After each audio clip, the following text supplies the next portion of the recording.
नमस्कार। प्रोग्राम आओ भाग्य चमकाएं में आप सभी का मैं स्माइली बहुत बहुत स्वागत करती हूं और ये उम्मीद करती हूं कि आप सभी बहुत अच्छे होंगे। हम सभी आपके मंगलमय जीवन की कामना करते हैं। यदि आपके जीवन में कोई भी परेशानी है तो बेहद ज़रूरी है कि आप माँ Bhagwati astro and research centre में आएँ या फिर नीचे दिए गए नंबर्स पर कॉल करके इंक्वायरी लें, ताकि आपकी ज़िंदगी भी सुखमय हो सके और आप आने वाले दिनों में खूब परिवार के साथ आनंदमय जीवन बिता सके। तो चलिए आज के प्रोग्राम की शुरुआत करते हैं। हमारे साथ फिर से मौजूद हैं श्री उमेश कुमार जोशी जी और आप सभी के डिमांड पर हम आज का ये एपिसोड करने वाले हैं आलस के ऊपर। जैसे कि हमने पहले कुछ एपिसोड में किया था, आलस, दरिद्रता किस तरह से हमारी जिंदगी को अफेक्ट करती है। हम बेड से जुड़े हुए महसूस करते हैं, कुछ करने का मन नहीं करता। उसी चीज को कंटिन्यू करते हुए, क्योंकि आप सभी के इतने सारे मैसेजेस हमें आए कि किस तरह से हम उस चीज को दूर कर सकते हैं जिंदगी से और जिंदगी को खुशनुमा बना सकते हैं, उसी को कंटिन्यू करेंगे और उमेश जी से उसके उपाय भी जानेंगे। लेकिन ये प्रेडिक्शंस सिर्फ जर्नल होंगी। यदि आप पर्सनल प्रेडिक्शंस चाहते हैं उसके लिए आपको अपने बर्थ चार्ट के साथ हमारे रिसर्च सेंटर में विजिट करना होगा। तो चलिए आइए स्वागत करते हैं उमेश जी का। उमेश जी, प्रोग्राम में आपका बहुत बहुत स्वागत है। जय माता की। जय माता की स्माइली जी। जी जय माता की जी। उमेश जी, आलस की बात करें, सबसे पहले तो मैं ये बता दूं उमेश कुमार जी के बारे में, बहुत कम समय है इनसे आप जब भी मिलेंगे बहुत एनर्जेटिक होते हैं, बहुत ही अच्छे से बात करते हैं। मुझे नहीं पता इतना सब्र और एनर्जी ये कहाँ से लाते हैं। मैं पूछती रहती हूँ कि अपनी एनर्जी का राज बताइए, लेकिन बहुत कम समय होता है जब ये अपनी नींद पूरी करते हैं। हमेशा इतने एनर्जेटिक, बिना कोई आलस के इतनी अच्छे से जीवन व्यतीत करते हैं। तो वो किस तरह से होता है उसके बारे में भी थोड़ी सी जानकारी हम इनसे लेंगे।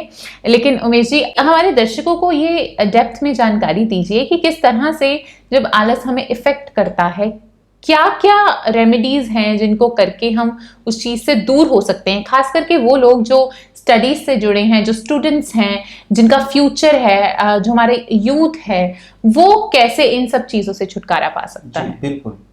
आलस्य भी स्माइली दो तरह का हो जाता है जी। एक आलस्य होता है स्ट्रेंथ का, एक आलस्य हो जाता है केवल डिप्रेशन का। तो आज इस वीडियो के जरिए दोनों का ही हल करेंगे और आज दूसरी बातों की चर्चा कम करेंगे, क्योंकि पिछले एपिसोडों में हमने चर्चा की हुई है जी। तो आज हम उपाय पे भी सीधा आएंगे कि बढ़िया से उपाय सभी को दिया जाए और लगभग कुछ दिनों में ही सभी को रिजल्ट मिलना शुरू हो जाएगा। तो आज सीधा उपाय पे ही हम डायरेक्ट आएंगे। तो जिन लोगों को किसी भी तरह का, मान लीजिए आलस्य आ रहा है, काम करने में मन नहीं लग रहा, घबराहट हो रही है, कुछ भी हो रहा है, स्ट्रेंथ नहीं है बॉडी में, या डिप्रेशन जोन में वो जा रहे हैं, उसके कारण भी दरिद्रता, आलस्य आ जाता है, मन में उम्मीद टूट जाती है। तो दोबारा उम्मीद को जगाने के लिए वो स्ट्रेंथ का गुड उपाय बताते हैं। रात को सोते समय कांच के बर्तन में पानी रखे पास बिना ढके, और दूसरे दिन उस पानी को घर के बाहर किसी भी हरे भरे पौधे में पानी डालना शुरू करते हैं। लगभग महीना सवा महीना ये रेगुलर उपाय करें। तीसरा, सिंपल पानी में फटकड़ी का पाउडर डालें जी।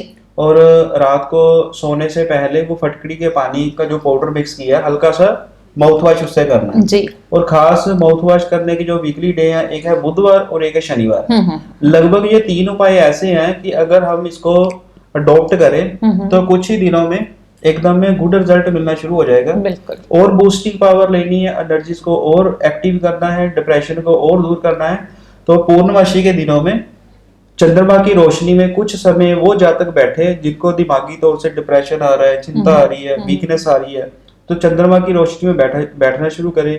20 मिनट, आधा घंटा लगभग बैठे तो आप देखना कि कितने दिनों में ही, कम से कम दिनों में ही फायदा मिलना शुरू हो जाएगा। और जो शहद वाला उपाय है, कम से कम महीना, 1.5 महीना, 2 महीने रेगुलर करते रहे। तो ये उमेश जी, ये जो उपाय है ये जनरल उपाय है, यानी हर कोई कर सकता है। हर कोई कर सकता है, बिल्कुल। लेकिन किसी की कुंडली के हिसाब से यदि किसी पर्टिकुलर जातक को आलस हो रहा है तो क्या वो ग्रहों की दशा को देखकर भी उस चीज का हल किया जा सकता है? बिल्कुल बिल्कुल स्माइली जी, जो अभी मैंने ये उपाय बताए हैं ये लगा लो कारक ऑफ तत्व जी, कि हमारी बॉडी में लगभग, चाहे किसी भी जातक की कुंडली जिस हिसाब की मर्जी है, लगभग ये प्लैनेट्स कमजोर अवस्था में होंगे या कोई और प्लैनेट इन चीजों ग्रहों को खराब कर रहा होगा।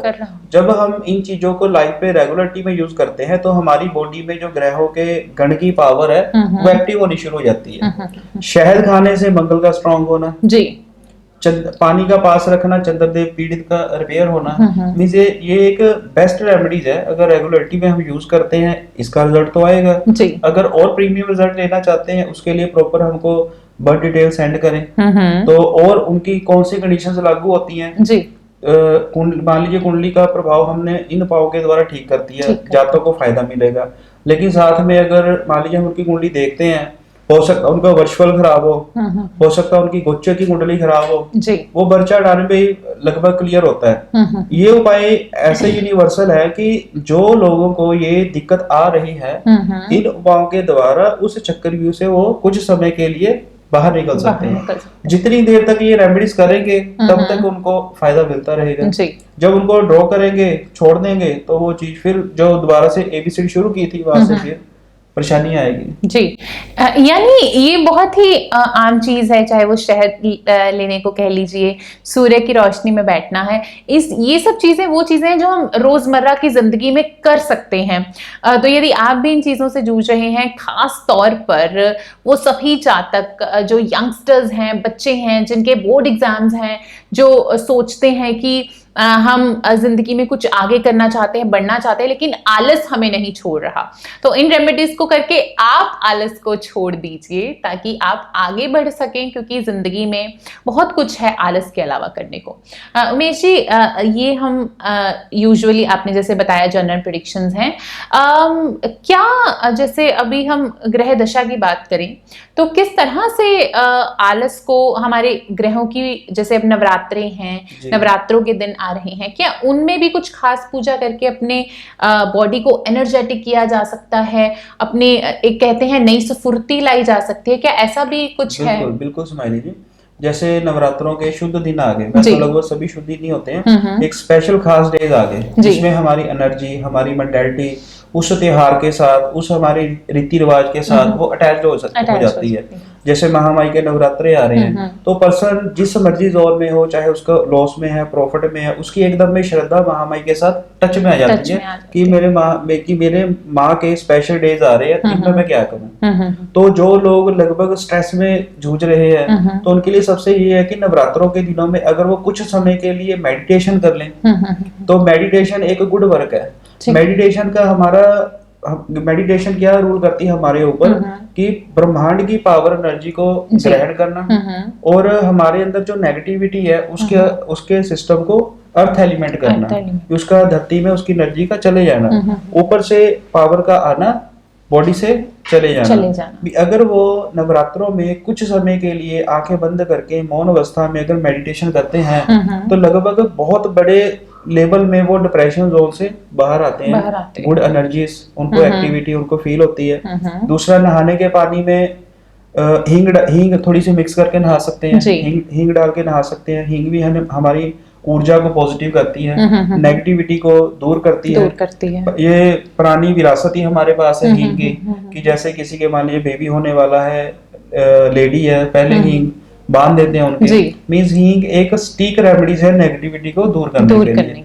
उसके बाद गंगा जी जल को मिक्स करके हम नहा सकते हैं। धार्मिक जल, कोई भी हमारे पास शुद्ध जल धार्मिक पड़ा है उसको मिक्स करके नहा सकते हैं। मींस इन चीजों से हमारी ऊर्जा पॉजिटिव हो सकती है। और साथ में एनर्जी को एक्टिवेट करना कि बल बॉडी में आए, आलस्य जाए। जो मैंने अभी एक रेमेडी बताई है हनी का, कि सुबह उठते बासी मुंह शहद का यूज टू करना, इस प्रीमियम रेमेडीज है। कुछ ही दिनों में जातक जरूर ये फील करेगा कि मेरी जो एनर्जी है वो पहले से गुड हो गई है जी। बिल्कुल, तो ये सभी वो रेमेडीज हैं, जनरल रेमेडीज हैं, हम आपको बार बार बता रहे हैं। आप पर्सनल प्रेडिक्शंस लेना चाहते हैं तो आप हमें यूट्यूब के जरिए मैसेजेस करके, हमारे फेसबुक पर हमारे साथ जुड़ सकते हैं, इंस्टाग्राम पर भी आप उमेश कुमार जोशी जी को फॉलो करके वहां पर भी मैसेजेस कर सकते हैं। अपना नंबर और अपना बर्थ चार्ट आप छोड़ सकते हैं। देखिए, वो सभी दर्शक, आपकी बहुत सारी क्वेरीज आ रही थी कि बहुत समय लग जाता है, 2 से 3 दिन कई बार जाते हैं आप तक पहुंचने में, आपको रिवर्ट बैक करने में। तो मैं जरूर तहे दिल से अपने दर्शकों को ये बताना चाहती हूं कि जब भी आप अपने फोन नंबर के द्वारा कांटेक्ट करते हैं हमारे ऑफिस में, तो प्रॉपर एक टीम है, तो वो सबसे पहले एक टीम के पास आपका बर्थ चार्ट प्रॉपर बनकर दूसरी टीम के पास जाता है, उसके बाद दूसरे या तीसरे दिन उमेश जी के पास पहुंचता है, सो दैट कि वो आपको देख सके, क्योंकि आपसे पहले बहुत सारी ऐसी कुंडलियां होती हैं जो उनके पास देखने के लिए पड़ी होती हैं। तो उसके लिए ये समय बीच में वाई काट रहा हूँ, आपकी बात काट रहा हूँ, यही दिक्कत थोड़ी सी आ रही है कि क्लाइंट ने हमको डिटेल भेज दी, तो ऑफिस में मेरे पास थोड़ा सा वर्कलोड ओवर हो जाता है। तो मेरा ये नहीं है कि मैं आगे किसी अपने स्टूडेंट की ड्यूटी लगा दूं, अपने स्टाफ की ड्यूटी लगा दूं कि भाई क्वेरी आई है आप अपनी ओर से प्रेडिक्ट कर दो। नहीं, मेरा ये है कि मैं ही देखूंगा, मैं ही उसकी कैलकुलेशन करूंगा, मैं ही बताऊंगा। इसके लिए 2-3 दिन लग जाते हैं बस उसकी वेट। जी बिल्कुल। तो थोड़ा सा इंतजार अगर आपको करना पड़ सकता है तो उसके लिए हम आपसे तहे दिल से माफी मांगते हैं, लेकिन ये भी कहना चाहेंगे कि आपका दिल खोलकर स्वागत है हमारे ऑफिस में। आप आइए अपनी प्रेडिक्शंस के लिए, और ये मैं आपको जरूर कहना चाहती हूँ कि जब भी आप आएंगे तो आप निराश होकर कभी नहीं जाएंगे। जब से मैं उमेश जी के साथ जुड़ी हूँ, जिंदगी को एक नई दिशा मिली, जितनी भी लाइफ में प्रॉब्लम्स थी मुझे लगता है लगभग सभी खत्म होने को आ रही हैं। तो आपको मैं पर्सनल रेकमेंड करती हूँ आप उमेश कुमार जोशी जी से मिलें। अपनी लाइफ की किसी भी रिलेटेड, बच्चों से संबंधित है, पति पत्नी का आपसी झगड़ा है, कोई प्रॉपर्टी, किसी भी चीज को लेकर अगर आप परेशान हैं, उनसे रिलेटेड आप रेमेडीज लीजिए, और साथ ही साथ सच्चे दिल से सच्चे मन से उन रेमेडीज को करना बेहद जरूरी है। उमेश जी आपको जो भी लिख के दें, यदि आप सच्चे मन से नहीं करेंगे, उनको फॉलो नहीं कर पाएंगे, तब आपको उनका रिजल्ट देखने को नहीं मिलेगा। लेकिन यदि आप सच्चे मन से, सच्चे दिल से, विश्वास के साथ वो सब करेंगे तो डेफिनेटली आप अपनी लाइफ में चेंजेस देखेंगे। तो फिलहाल उमेश जी जाते जाते खुश रहने का, पॉजिटिव रहने का एक क्विक टिप हो जाए। जी बिल्कुल स्माइली जी, बस यही टिप है कि अपने आप को पॉजिटिव जोन में रखने की कोशिश करें, पॉजिटिव सोचें, पॉजिटिव बोलें, दूसरे के लिए भला सोचे, दूसरे के लिए अच्छा सोचे। अगर आपके पड़ोसी के घर में कोई परेशानी आ रही है, कोशिश करें उसका हल करवाने की कोशिश करें। रियलिटी में कोई परेशानी आ रही है, साथ में खड़ने की कोशिश करें। मीन्स अगर हम दूसरे के दुख को दूर करते हैं तो नेचुरली परमात्मा हमारा दुख अवश्य दूर करेगा। यही मेन पॉजिटिव आज का समझो हमारा एक मॉरल है कि खुशी दो और खुशी मिलेगी। बिल्कुल, खुशी दो और खुशी, जी बिल्कुल, खुशी दो और खुशी मिलेगी। बिल्कुल, खुशियां बांटते रहना बेहद जरूरी है, तभी आप तक भी वो खुशियां घूमकर जरूर आती हैं। तो फिलहाल समय हो चला है आपसे इजाजत लेने का। हमें YouTube पर फॉलो कीजिए, हमारे चैनल को सब्सक्राइब करना ना भूलिएगा। आप हमें फेसबुक और इंस्टाग्राम पर भी उमेश कुमार जोशी जी को फॉलो कर सकते हैं, और नीचे दिए गए नंबर्स पर कॉल कीजिए और कॉल करके आप अपॉइंटमेंट फिक्स कर सकते हैं। फिलहाल आप सभी से इजाजत, फिर से मुलाकात होगी कुछ और नए उपायों के साथ, कुछ और नई प्रॉब्लम्स की प्रेडिक्शंस और उनके हल के साथ और उनकी रेमेडीज के साथ। तो फिलहाल लेते हैं आप सभी से इजाजत। जय माता की। जय माता की।